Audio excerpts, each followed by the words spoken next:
Hey guys, and welcome back to the channel. As many of you know, I started a series called If You Can Solve This Puzzle, You Are At Least a 1000 Plus Rated Player. You guys seem to enjoy that series, so as promised, this will be the first video in a brand new series called If You Can Solve This Puzzle, You Are At Least a 1500 Plus Rated Player. If you are 1000 level or below, I would still encourage you to try these puzzles as it is a great way to learn and stretch your mind. For the puzzles in this series, if I get them from a rated source such as Lichess or chess.com, where I know what the puzzle rating is, I will choose puzzles around the 2000 level because most players' puzzle rating is at least 500 points higher than their playing ELO rating or even higher. And if I get the puzzles from a non rated source, such as books that I own, I will obviously do my best to choose puzzles that I think 1500 and higher rated players should be able to solve. So without further ado, let's jump right in.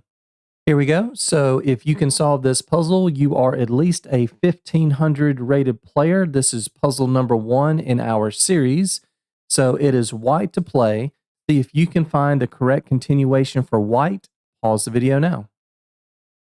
So as always, I want these videos to be educational and instructive. Otherwise, you could solve 14,444 puzzles on your own.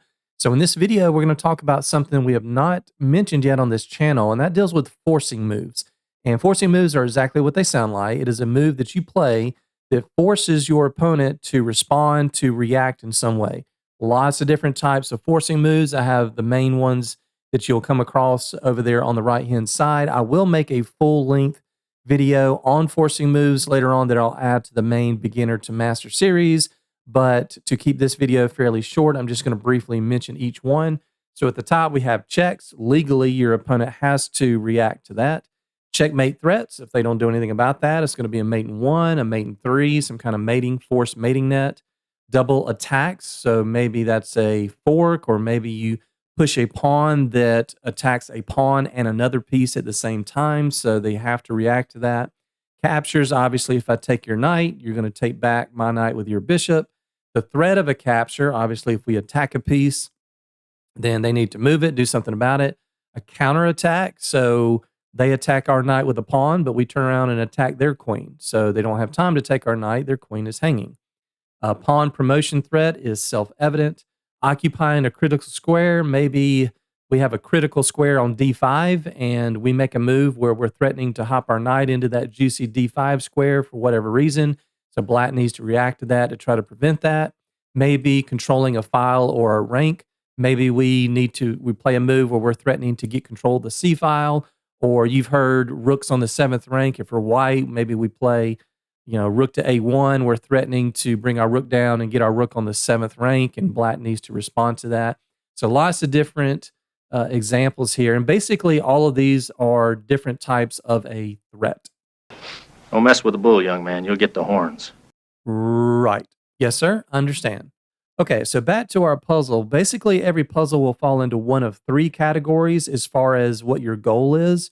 The first category is simply winning material. For the easy puzzles, that is a free piece that's just sitting there hanging that you can take for free.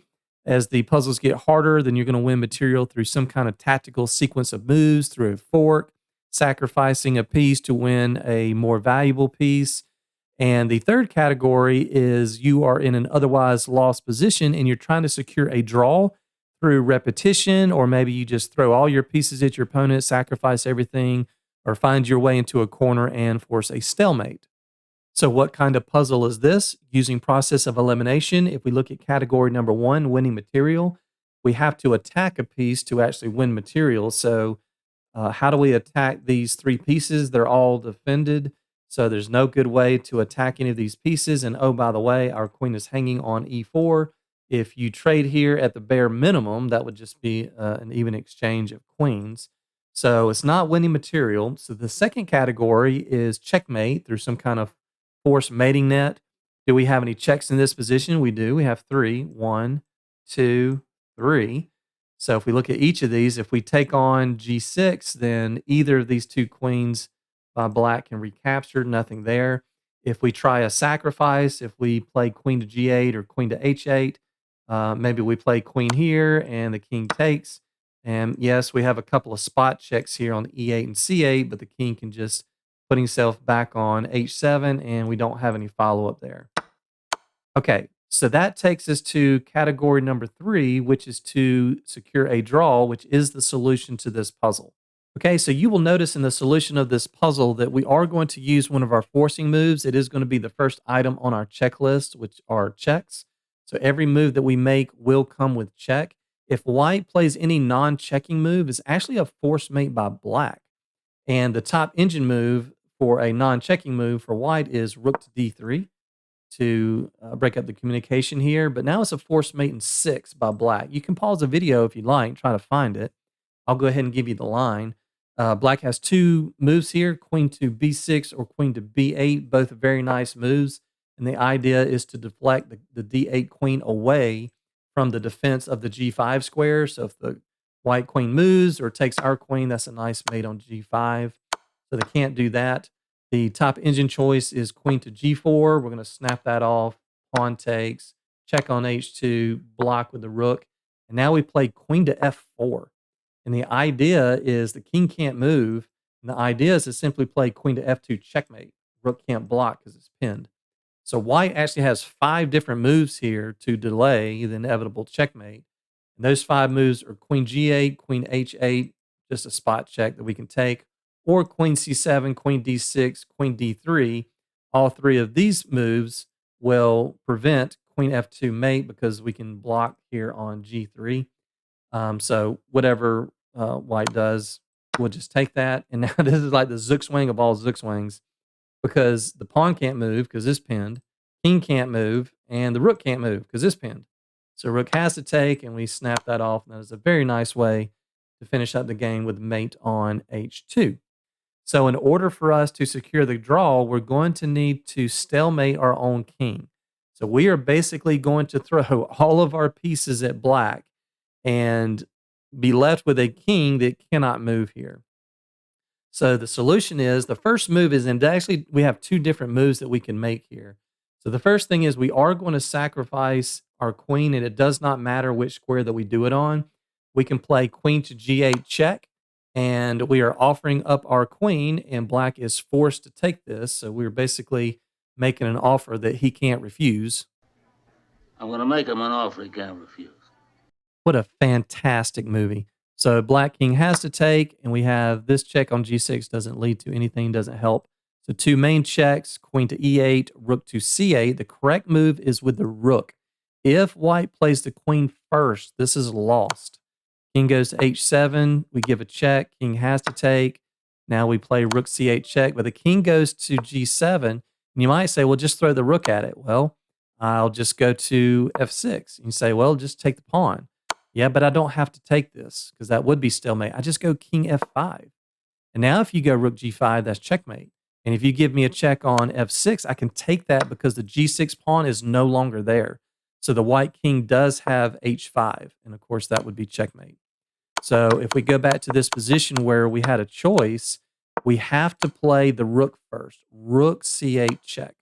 Now, again, it does not matter which square that the king goes to, but our next move will be different. So let's say that the king goes to g7.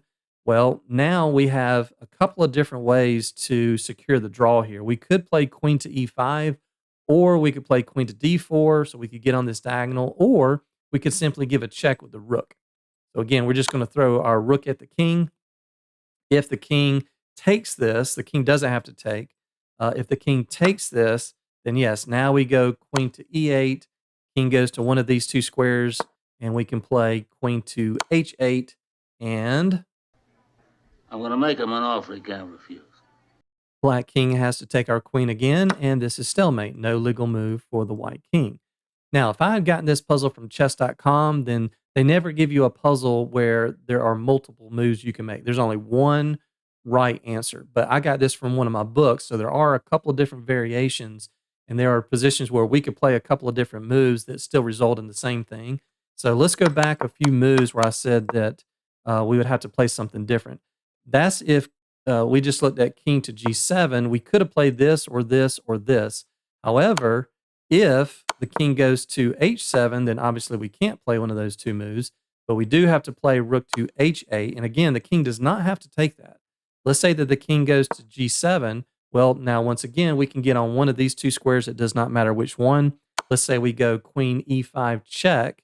And now the only move for black is to either push f6 or to block with rook f6. If they block, now we play rook to g8. And if the king is stubborn and doesn't take us, well, this is just a forced repetition. That's a draw by repetition. If the king does take our rook, then once again, we're right back to getting on this back rank and queen to h8. And once again, the black king is forced to take our queen, and we secure the draw.